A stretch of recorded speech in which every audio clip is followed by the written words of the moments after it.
রুদ্রময় বালুচর। সূচনা পর্ব। দুপুরের রোদটা একটু একটু করে হেলে পড়েছে পশ্চিমে। নদীর ওপারে পাতলা কুয়াশার মতো গ্রামটা ধোয়া ধোয়া লাগে।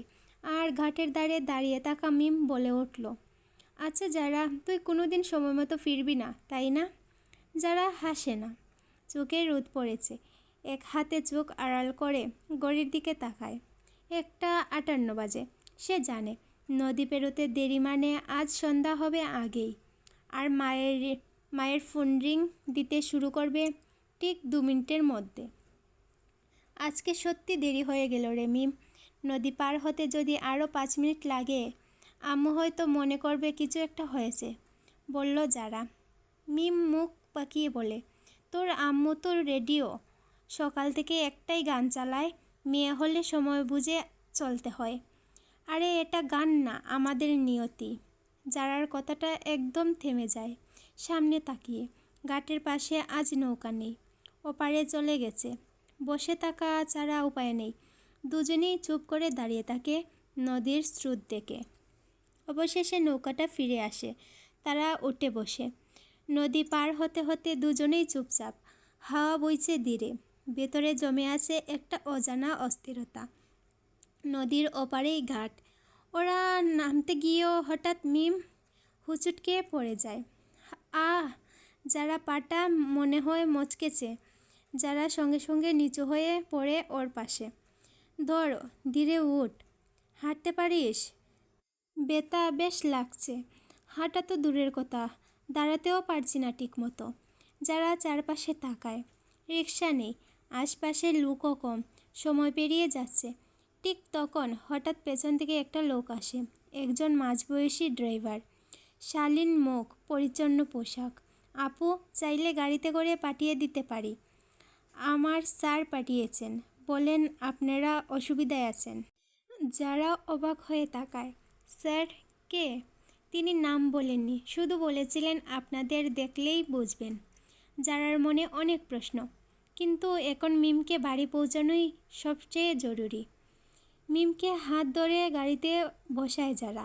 দরজাটা বন্ধ করার সময় ফিসফিস করে বলে, বাড়ি গিয়ে আম্মুকে বলিস আমি দেরি করলেও তোর জন্য রয়ে গিয়েছিলাম, ঠিক আছে? মিম হেসে মাথা নাড়ে। গাড়িটা ধীরে ধীরে চলে যায়। যারা দাঁড়িয়ে থাকে রাস্তার ধারে। চারপাশে তখন সন্ধ্যার আলো নামছে। নদী পার হওয়া মেয়েটা একা। পেছনে শুধু প্রশ্ন, কে পাঠালো গাড়িটা? আসুন, পরিচয় হয়ে নেই আমরা। আমি মানজারা। আমি খুব শান্ত স্বভাবের মেয়ে। বয়স বেশি না, মাত্র 17 বছর। উচ্চতা 4 ফুট 11 ইঞ্চি। কারোর সাথে এক কথা উপরে আরেক কথা বলতে পারি না, ভয় করে। হাত পা ঠান্ডা হয়ে যায় আমার। বাবা আনিসুর রহমান আর মা মানজিয়া বেগম। আমার 2 ভাই। আর আমি আমার বাবার একমাত্র রাজকন্যা। বড় ভাইয়ের নাম জাহির। বড় ভাই আর আব্বু দেশের বাইরে থাকে, এক কথায় যাকে প্রবাসী বলে আর কি। আর আমার ছোট্ট ভাইয়ের নাম জোহান। আমি গ্রামের মেয়ে। আর যার সাথে তখন ঝগড়া করছিলাম সে হচ্ছে আমার বেস্ট ফ্রেন্ড মিম। আমার আরও একটা বেস্ট ফ্রেন্ড আছে, সে হচ্ছে পিহা। আজ সে কলেজে আসেনি, তাই আমি আর মিমি এসেছি। আম্মুর আজ শরীরটা বেশি ভালো ছিল না, তাই আমিও রান্না করে আম্মুকে খাইয়ে দিয়ে নিজেও খেয়ে এসেছি। আব্বু আর ভাইয়া ফোন দিয়ে বারবার করে বলে দিয়েছে কলেজ থেকে আজ যেন তাড়াতাড়ি ফিরে আসি, না হলে আমার ছোটো ভাই আবার আব্বুকে বেশি বিরক্ত করবে। বয়স বেশি না হলেও বয়সের তুলনায় জোহান একটু বেশি কথা বলে। সে এবার ক্লাস 1-এ পড়ে। 7 বছর বয়স ওর। আর আমি তাড়াতাড়ি না ফিরে আরও দেরি করে আজ বাড়ি ফিরছি। সাদে আম্মু বলে, যারা তুই শুধু বকা খাওয়ার কাজ করিস। এসব বিষয় নিয়ে বেশি মাথা না ঘাটিয়ে হাঁটা ধরে বড় মাঠের দিকে যারা গেটের সামনে এসে দারোয়ান চাচাকে বলে, চাচা গেটটা একটু কষ্ট করে খুলে দিবেন প্লিজ। দারোয়ান চাচা বিরক্ত মুখে বলে, আজকে এই মাঠে কেউ ঢুকতে পারবে না। বড় সাহেবের ছেলে মেয়েরা আসবে এখানে, এখন যাও এখান থেকে। চাচা আমি তো প্রায়ই সময়ই যাই এখান দিয়ে, প্লিজ আজকে যেতে দিন আমাকে। আজ দেরি হয়ে গেছে কলেজ থেকে ফিরতেই, তাই একটু দয়া করে গেটটা খুলে দিন, বলল যারা। দারোয়ান চাচা আবার আরও তৃপ্ত কণ্ঠে বলে, বললাম না আজ যেতে পারবে না তুমি, ভেতরে ঢোকার পারমিশন নেই। এবার যারা কিছু বলতে নিবে, এমন সময় গাড়ির হর্নের শব্দ শুনে পিছন ফিরে দেখে গাড়ি দাঁড়িয়ে আছে। গাড়ি দাঁড়িয়ে থাকতে দেখে দারোয়ান দৌড়ে চলে আসে গাড়ির কাছে। এসে দেখে তার ছোট সাহেবরা চলে এসেছে। আবারও এক দৌড় দিয়ে বড় গেটটা খুলে দিল গাড়ি ঢোকার জন্য। গেট খুলে দিয়ে আবার দারোয়ান এসে দাঁড়ায় যারার সামনে। মা, আজ তুমি কষ্ট করে রাস্তা দিয়ে চলে যাও, অন্যদিন এসো, আমি গেট খুলে দিব, আজ ভেতরে ঢোকা যাবে না। এই কথা শুনে যারা আর কিছু বলতে পারল না। গেটের সামনে থেকে ঘুরে চলে আসতে নিলে পিছন থেকে ডাক পড়ে যারার, এই সাদা পরি। যারা পিছনে ঘুরে দেখে একটা 8 বা 9 বছরের বাচ্চা মেয়ে তাকে গাড়ির ভেতর থেকে সাদা পরি বলে ডাকছে। গাড়ি থেকে নেমে এক দৌড়ে চলে আসে বাচ্চা মেয়েটা যারার কাছে। যারা বাচ্চা মেয়েটার গাল টেনে দিয়ে বলল, কি বুলবুলি পাখি, তুমি কি আমাকে চেনো? মেয়েটা সহজ জবাব দেয়, না। তাহলে আমাকে এই নামে ডাকছো কেন তুমি? বলল যারা, আমি এখানে ঘুরতে এসেছি, আর তোমাকে দেখে তো সাদা পরি লাগছে, কারণ তুমি প্রায় সব কিছু সাদা পরে আছো, বলল মেয়েটা। যারা বলল, ও এই কারণে তুমি আমাকে সাদা পরি ডাকছো? তুমি খুব কিউট মেয়ে, বলল যারা। আর তুমিও, মেয়েটা উজ্জ্বল মুখে বলল। তাই? যারা বলল। ওদের দুজনের কথা বলার ব্যাপারটা একজন গাড়িতে বসে খুব ভালো করে পর্যবেক্ষণ করছে। লোকটি যারাকে পা থেকে মাথা পর্যন্ত সূক্ষ্মভাবে খুঁটিয়ে খুঁটিয়ে দেখছে। পরনে সাদা কলেজ ড্রেস, মাথায় সাদা হিজাব আর কাঁধে কলেজ ব্যাগ, মুখে মাস্ক পরা। যারা কলেজ শেষে বাড়ি ফিরছিল, গাঢ় নীল সাদা কলেজ ড্রেসে সে যেন একেবারে সাদামাটা, তবুও চোখ ফেরানো যায় না, এমনই এক সৌন্দর্য তার মধ্যে। হাতে বই, কাঁধে ব্যাগ, আর মুখে হালকা ক্লান্তি মেশানো এক রহস্যময় শান্তি। রাস্তায় দাঁড়িয়ে থাকা কালো গাড়িটার ভেতরে বসেছিল আরমান। তারা অনেক আগেই চলে এসেছিল, কিন্তু রাস্তায় যারাকে দেখে গাড়ি থামিয়ে দেয়। শহরের নামকরা ব্যবসায়ীদের ছেলে, চিরকাল যার চারপাশে বিলাসিতা, কিন্তু মনটা আজ যেন হঠাৎ থমকে গেল। যারাকে দেখেই আরমানের মনে হলো, এই মেয়েটাকে আগে কখনো দেখেছিল বলে মনে হয় না, কিন্তু মনে হচ্ছে কতকাল ধরে খুঁজছিলাম ওকেই। যারা তার পাশ দিয়ে হেঁটে গেল, কিছু জানল না, কিন্তু আরমান জানে তার জীবনের গল্পটা ওই মুহূর্তেই বদলে গেছে। এই জেরিন, তুমি ওইখানে কি করো? তাড়াতাড়ি গাড়িতে উঠে বসো। বলার সাথে সাথে ব্যক্তিটা ধ্যান ভেঙ্গে সঙ্গে সঙ্গে সামনে তাকিয়ে দেখে চলে যাচ্ছে মেন রাস্তার দিকে। যারা একবারও পিছন ফিরে আর তাকালো না। যারা মেজু ভাইয়ের ডাক শুনে দৌড়ে চলে আসে জেরিন গাড়ির কাছে। জেরিন নামটি শুনে যারা ভেবে নেয় বাচ্চা মেয়েটার নাম জেরিন। যারা আর সেখানে দাঁড়ালো না, হাঁটা ধরল মেন রাস্তার দিকে। গাড়ি দুটো গেটের ভেতর প্রবেশ করার সময় একটা কালো রঙের গাড়ি হুট করে থেমে যায়, আর একটি গাড়ি ভিতরে চলে যায়। গাড়ির জানলার গ্লাস নামিয়ে দারোয়ানকে ডাক দেয় সেই গম্ভীর লোকটি। দারোয়ান আঙ্কেল, এদিকে আসবেন একটু তাড়াতাড়ি। দারোয়ান ডাক শুনে দৌড়ে চলে আসে গাড়ির কাছে আর বলে, কি বলবেন ছোট সাহেব? গম্ভীর লোকটি, এই মেয়েটা এখানে কি করছিল এতক্ষণ সময় ধরে? দারোয়ান চাচা, ইয়ে মানে ছোট সাহেব, এই মেয়েটা ভিতরে প্রবেশ করতে চেয়েছিল, সে নাকি এদিক দিয়ে বাড়িতে ফিরবে তাই। গম্ভীর লোকটি, ও আচ্ছা, আপনি বললে আর কাউকে ভিতরে ঢুকতে দিব না ছোট সাহেব, আপনারা যে কয়দিন আছেন।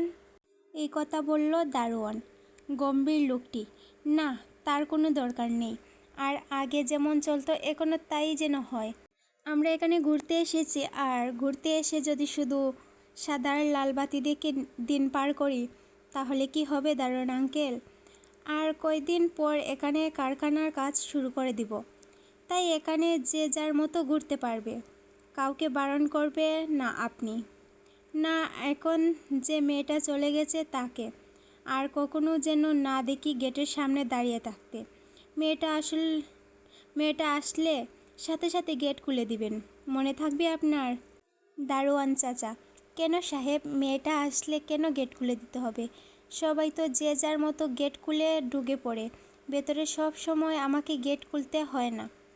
গম্ভীর লোকটি, তার কৈফিয়ত কি আপনাকে দিতে হবে এখন আমাকে? আর আগে নিজের গেট সামলান আঙ্কেল, নয়তো সবাই আপনার পার্সোনাল জিনিস দেখে ফেলবে। আর যা বললাম মনে থাকে যেন। দ্বিতীয় কোনো প্রশ্ন নয়। এই বলে চলে গেল গাড়ি নিয়ে ভিতরে। আর দারোয়ান চাচা ভাবতে থাকে, ছোটো সাহেব তার কোন গেটের কথা বলছে। ভাবনার মাঝে হঠাৎ মনে পড়ে, সে তো করে চলে আসে তাড়াতাড়ি মেয়েকে দেখে, তাই প্যান্টের চেন লাগানোর কথা বেমানুম ভুলে গেছি। হায় আল্লাহ, আজ আমার সব মান সম্মান শেষ হয়ে গেছে ছোট্টু সাহেবের কাছে, মনে মনে বলতে থাকে দারোয়ান। পরন্ত বিকেল, গ্রামের রাস্তা দিয়ে হাঁটছে এক রমণী। এক ঝাঁক বই এসে মনের মাঝে ধাওয়া করছে। এই বুঝি ঝোপের আড়াল থেকে বিষাক্ত প্রাণী এসে কামড়ে দিবে, তারপর উপরে যদি ভূত প্রেত ভর করে শরীরে। কারণ গ্রামের মানুষ ভূত প্রেত আছে বলে বিশ্বাস করে। আল্লাহ আল্লাহ বলে হাঁটতে থাকে রাস্তা দিয়ে। বাড়িতে চলে এসেছি, এখন ঘরে ঢোকার পালা। ভয় করছে যদি আচ্ছা মতো পিঠে দু একটা ঘা পড়ে তখন। এ তো ভেবে কাজ নেই, ঢুকেই পড়ি। এটা তো আমারই বাড়ি। আম্মু, তোমার শরীর এখন কেমন আছে? ওষুধ খেয়েছিলে? ডাক দিলাম ভয়ে ভয়ে। এই এলেন বাব্বাইয়ের আলালের দুলালি। সকালে তোকে বলে দিয়েছিলাম না তাড়াতাড়ি ফিরতে, তাহলে এত কেন লেট হলো? বললেন মার্জিয়া বেগম। যারা, আম্মু রাগ করো না, আগে আমার কথা শুনো। কি শুনবো? তোমার কথা। মাকে তো আর ভালোবাসবে না? মাকে নিয়ে তো আর চিন্তা করার কিছু নেই, তাই না? আর একজন তো আছেই বেশি কথা বলে মাথা নষ্ট করার জন্য। সবগুলো বাপের মতো হয়েছে, হারে বজ্জাত। কি বংশ দেখতে হবে না? বললেন মার্জিয়া বেগম। মায়েদের এই একটা সমস্যা, কিছু হলেই গোষ্ঠী বংশ বাবাসহ সব একবারে নিয়ে বলা শুরু করে। সব দোষ শুধু আমাদের বংশের। আর তাদের বংশ তো ধোয়া তুলসী পাতা, তাদের বংশ কোনো দোষই করে না। মনের কথা মনেই রয়ে গেল যারার, মুখে বলার আর সাহস হলো না। এইভাবে এখনও আমার সামনে দাঁড়িয়ে আছিস কেন? যা গিয়ে ফ্রেশ হয়ে আমাকে উদ্ধার কর। মায়ের কথা শুনে হকচকিয়ে উঠি। কথা বলার ধরন দেখে মনে হচ্ছে আবহাওয়া গরম, কিছু বললেই পিঠে দুই একটা পড়বে নিশ্চিত। এখন মাকে মানাতে হবে না, হলে দেখা যাবে আব্বু আর বাইকে এক বস্তা বিচার দিবে। মনে মনে ভাবতে থাকে যারা বলে, মা আমি তো ইচ্ছে করে দেরি করিনি, মিম রাস্তায় পড়ে গিয়ে পায়ে অনেক ব্যথা পেয়েছে, এখন ওরে রেখে তো আর আমি চলে আসতে পারি না বলো। ওকে ডাক্তার দেখিয়ে আস্তে আস্তে লেট হয়ে গেছে। প্লিজ মা, রাগ করো না, শোনা মা আমার। পরিবেশ ঠান্ডা করার জন্য দুই একটা মিথ্যা বলে ফেললাম মায়ের গলা জড়িয়ে। মার্জিয়া বেগম বললেন, ওইসে আর বলতে হবে না, যা গিয়ে ফ্রেশ হয়ে আয়, খাবার খাবি। ছেলে মেয়েদের নাটকের শেষ নেই। তা মিম এখন কেমন আছে? সব ঠিক আছে তো? সব ঠিক আছে। আমি তাহলে এখন ফ্রেশ হয়ে আসি মা। এই বলে চলে গেল যারা ফ্রেশ হতে। প্রথম গাড়ি থেকে নেমে আসে দুইজন ছেলে আর দুইজন মেয়ে, যাদের একজনের নাম রুহান, দেখতে ফিট অ্যান্ড ফাইন, যাকে বলে সুদর্শন পুরুষ আর কি। গায়ের রং মানানসই, যা ছেলেদের মানায়, যাকে বলে শ্যাম বর্ণের। বয়স হবে 26-এর মতো, উচ্চতা 5 ফুট 8 হবে। আর একজনের নাম হচ্ছে জায়েদ, দেখতে সুন্দর একজন যুবক, বয়স 24, উচ্চতা 5 ফুট 7-এর কাছাকাছি, এখনও পড়াশোনা করে। আর একজন মেয়েকে তো চিনি আমরা, বাচ্চা মেয়ে জেরিন, তার বড় বোন জিনিয়া, এবার ভার্সিটিতে উঠেছে, বয়স 19, দেখতে একদম মাশাল্লাহ সুন্দর, উচ্চতা 5 ফুট 2 হবে। এই রমণীকে একবার দেখলে মনে হবে চাঁদ সুন্দরী। এটা অবশ্য একজনের দেওয়ার নাম, পড়তে থাকুন জানতে পারবেন। এই চাঁদ সুন্দরী, তোমার ভাই এখনও আসছে না কেন? কি করছে এত গেটের সামনে দাঁড়িয়ে? বলল রুহান। রুহান ভাইয়া, আপনাকে না বারণ করেছি আমাকে এই নামে ডাকবেন না। আপনি আর আমি কি করে জানবো আপনার বেস্ট ফ্রেন্ড গেটের সামনে দাঁড়িয়ে কি করছে? বলল জিনিয়া। হে মানবী, দেখো কি সুন্দর জায়গা, নদীর ঠান্ডা বাতাস এসে মনটা ভরিয়ে দিচ্ছে, বলল জায়েদ। এই দেখো বড় ভাইয়া চলে এসেছে, বলল জেরিন। কি হয়েছে এখানে, কি সমস্যা তোদের? এখানে দাঁড়িয়ে আছিস কেন? বাড়ির ভিতরে না ঢুকে? আরে আরমান, আমরা তো তোর জন্যই দাঁড়িয়ে আছি, বলল রুহান। আরমান খান দেখতে নজরকাড়া একজন সুদর্শন পুরুষ, যে কোনো মেয়ে একবার দেখলে প্রেমে পড়ে যাবে। গায়ের রং সাদা, জিম করা বডিতে কালো রঙের শার্ট আর পরনে ফর্মাল প্যান্ট। বয়স হবে 27-এর গড়ে। উচ্চতা 5 ফুট 11 ইঞ্চি। যার নাকের ডগায় রাগ থাকে সবসময়। বাবা মায়ের একমাত্র সন্তান। পড়াশোনা শেষ করে বাবার ব্যবসার হাত দিয়েছে। আরমান এখানে এসেছে তার বাবার নতুন কারখানা তৈরি করার ব্যবস্থা করতে। কাজ শুরু হবে কিছুদিনের মধ্যেই।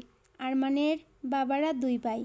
আরমানের বাবার নাম আরিফ খান, মায়ের নাম ফারিয়া বেগম, আর তার ছোট আব্বুর নাম আসিফ খান। ছোট মায়ের নাম জেসমিন বেগম।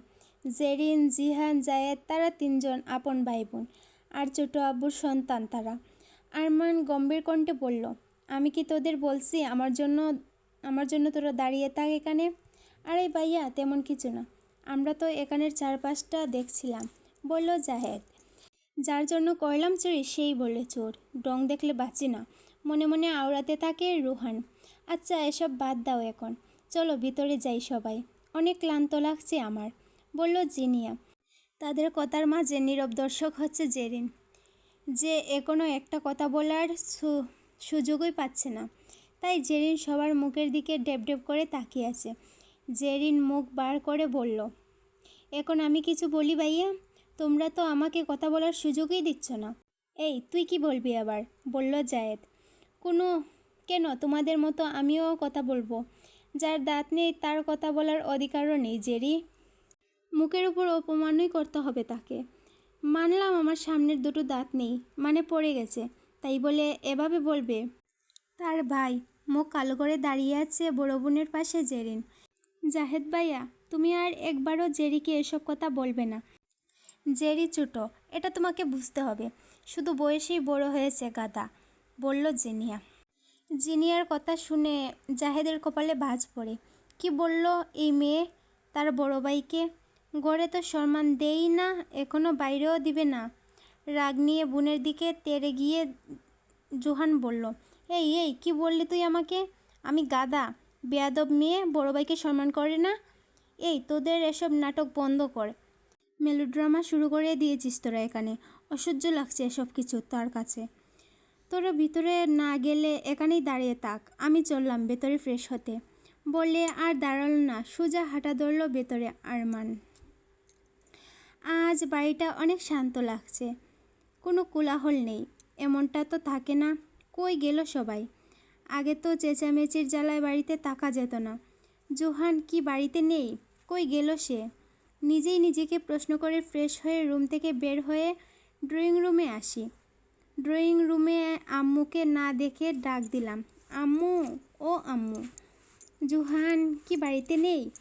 মেয়ের এমন হকছাড়া ডাক শুনে রান্নাঘর থেকে বেরিয়ে এলেন মার্জিয়া বেগম। রেগে গিয়ে বললেন, কি হয়েছে কি? এমন ছাগলের 3 নম্বর বাচ্চার মতো ডাকতেছিস কেন? আম্মুর কথার বলার ধরন দেখে মনে হচ্ছে রেগে আছে অনেক, আবার হাসিও পাচ্ছে। হাসিটা নিজের মাঝে দমিয়ে রেখে আম্মুকে বললাম, আম্মু, আমি তোমার বাচ্চা, ছাগলের নই। আর 3 নম্বর বাচ্চা হব না, 2 নম্বর বাচ্চা হবে, ঠিক আছে? বলেই আবার হেসে দিলাম 32 পাটি দাঁত বের করে।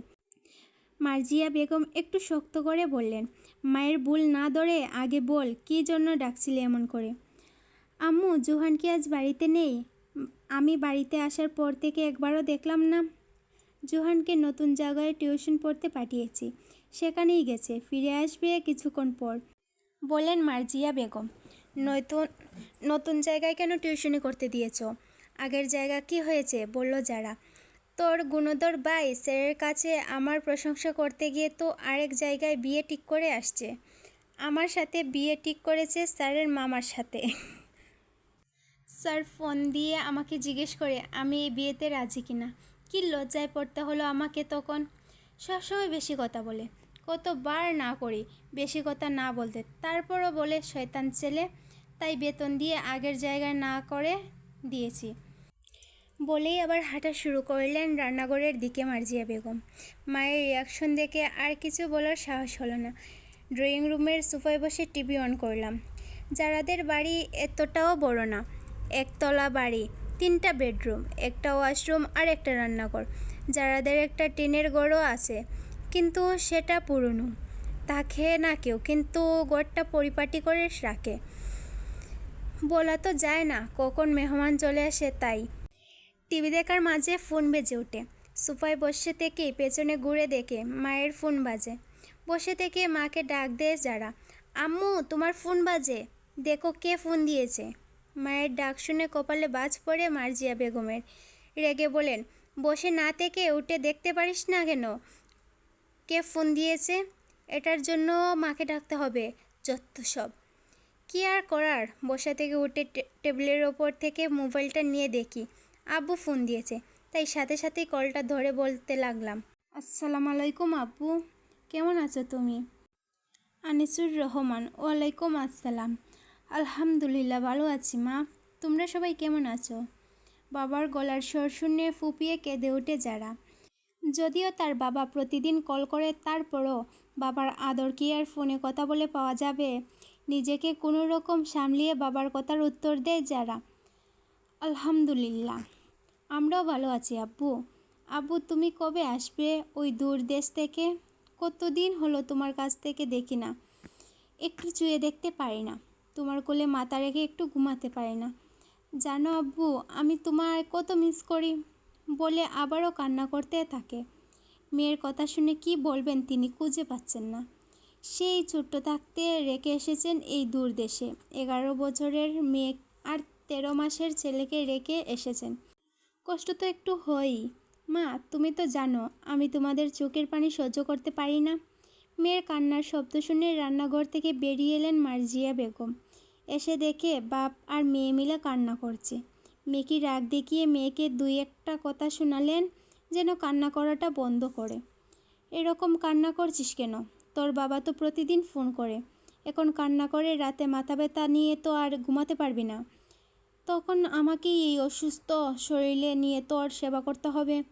তোর যে মাইগ্রেনের ব্যথা আছে ভুলে গেছিস? যা খাবার খেয়ে ঘরে যা। ফুবাতে ফুবাতে খাবারটা খেয়ে সোজা রুমে চলে আসে ভদ্রমেয়ের মতো যারা। বেডে শুয়ে কল করে গ্রুপের মাঝে, যে গ্রুপে শুধু তারা 3 বান্ধবী এড আছে, যারা, মিম আর ফিহা। নিজের রুমে এসে আরমান লাগেজটা রাখে এক পাশে। রুমের চারপাশটা ভালো করে পর্যবেক্ষণ করে দেখে রুমে শুধু একটা বেড ছাড়া কিছুই নেই। ক্লান্ত শরীরের কিটখিটে মেজাজটা আরও বিগড়ে যায়। ফুস করে একটা শ্বাস ফেলে। আরমানের রুমটা ওয়াশরুম অ্যাটাচ করা, তাই আর বেশি কিছু না ভেবে আগে একটা লম্বা শাওয়ার নিয়ে নেয়। শাওয়ার নিয়ে বের হয়ে দেখে ওর রুমে রুহান বসে আছে। সাথে সাথে কপালে বাজ পড়ে, এই ঝামেলাটা আবার এখানে কি করে? তখনই প্রশ্ন ছুড়ে দেয় সে, এই রুমে কি তোর রুহান? শালা, এখানে রুম দেখেছিস একবার? একটা বেড ছাড়া আর কিছুই নেই এখানে। কি করে থাকবো বল? তো আমি কি করব? তোর থাকতে মন না চাইলে যেতে পারিস, আমি মানা করব না। গাজারা ভাব নিয়ে কথাটা বলল আরমান। ভাই দেখ, এটা একটা সিরিয়াস বিষয়। তোর রুমের ওয়াশরুম ছাড়া মাত্র একটা ওয়াশরুম আছে এখানে।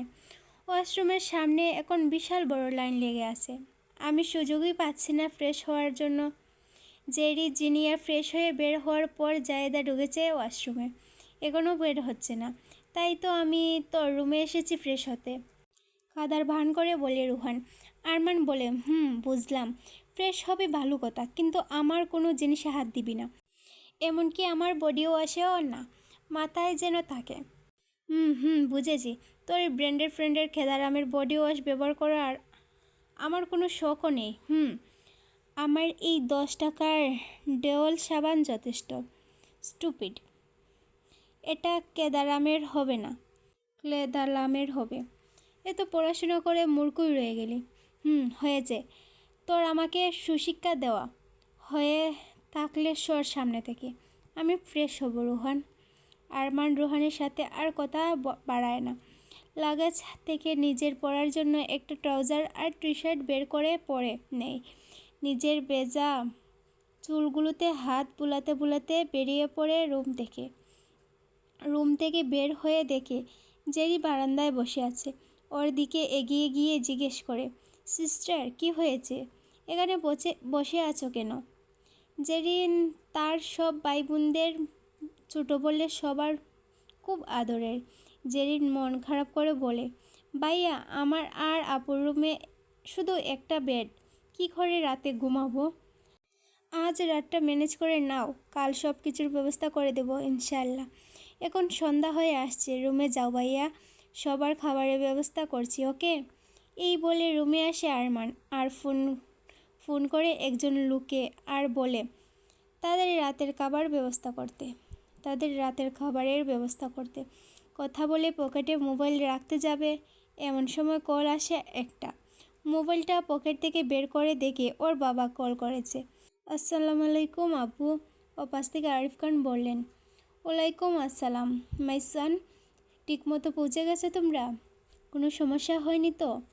না আব্বু, কোনো সমস্যা হয়নি, এখানে সব ঠিক আছে, শুধু রুমে কিছু জিনিসপত্র দরকার, তা কালকের মাঝে ব্যবস্থা করে নেব। আচ্ছা ঠিক আছে, বুঝলাম, কিন্তু তুমি রাশেদকে কেন সাথে করে নিয়ে যাওনি? রাশেদ হচ্ছে আরমান খানের পার্সোনাল সিকিউরিটি, আমি ওরে ইচ্ছে করে নিয়ে আসিনি, আমি ওরে কিছু কাজ দিয়ে এসেছি, সেগুলো শেষ হলে চলে আসবে। আচ্ছা ঠিক আছে, এখন তাহলে রেস্ট নাও সবাই, আর তোমার বোনদের দেখে রেখো। বলে ফোন কেটে দেয় আরমান। কী অবস্থা, কেমন আছিস সবাই? বলল ফিহা। তুই আমাদের সাথে কথাই বলিস না শয়তান কোথাকার। মিম, কেন ভাই, আমি আবার কি করলাম তোদের? ফিহা, অনেক কিছু করেছিস, কাল কলেজে যাসনি কেন? যারা, আচ্ছা রাগ করিস না দোস্ত, কাল যাব পাক্কা, দেখে নিস। ফিহা বলল, কাল তুই যা কলেজে, আমরা যাব না। মিম, কেন যাবি না তোরা? আমি তো বললাম কাল যাব কলেজে, মন খারাপ করে বললে ফিহা। আরে গাদি, কাল শুক্রবার, কাল তোর কোন জামাইয়ের কলেজ খোলা থাকবে বলল যারা। ও হে, তো আমি তো ভুলেই গেছি কাল শুক্রবার। কেবলামার্কা হাসি দিয়ে বলে ফিহা। আচ্ছা যারা, তুই ঠিক মতো বাড়িতে পৌঁছতে পেরেছিস তো? কোনো সমস্যা হয়নি? মিম বলল, মাঠ দিয়ে যেতে পারিনি আমি, মাঠের ভিতরে ঢুকতে দেয়নি আমাকে দারোয়ান চাচা, বলল কোন সাহেব টাহেব আসবে নাকি, তাই আমাকে তাড়িয়ে দিয়েছে। মন খারাপ করে বলে যারা। কি, ওই দারোয়ানের এত বড় সাহস আমার বান্ধবীকে ঢুকতে দেয়নি? রবিবার শুধু কলেজে গিয়ে নেই একবার, তারপর মজা দেখাবো ওই দারোয়ান বুড়াকে। বলল মিম। আচ্ছা এসব বাদ দে এখন, তোর পায়ে মলম লাগিয়েছিস? প্রশ্ন করল যারা। এদের কথা শুনে ফিহা বলে, কি হয়েছে মিম তোর? রাস্তায় পড়ে গিয়ে পায়ে অনেক ব্যথা পেয়েছে, কতবার বলি উঁচু জুতা পরে কলেজে যাবি না, কে শুনে কার কথা? ডং করে উঁচু জুতো পরে এখন পায়ে ব্যথা পেয়ে বসে আছে, বলল যারা। আরে এত ব্যথাও পাইনি, রবিবারে বটতলায় দেখা হবে। যারা, তুই কিন্তু আমার জন্য দাঁড়াবি ঠিক আছে? এখন রাখি, মা ডাকছে। বলেই কলটা কেটে দিল মিম।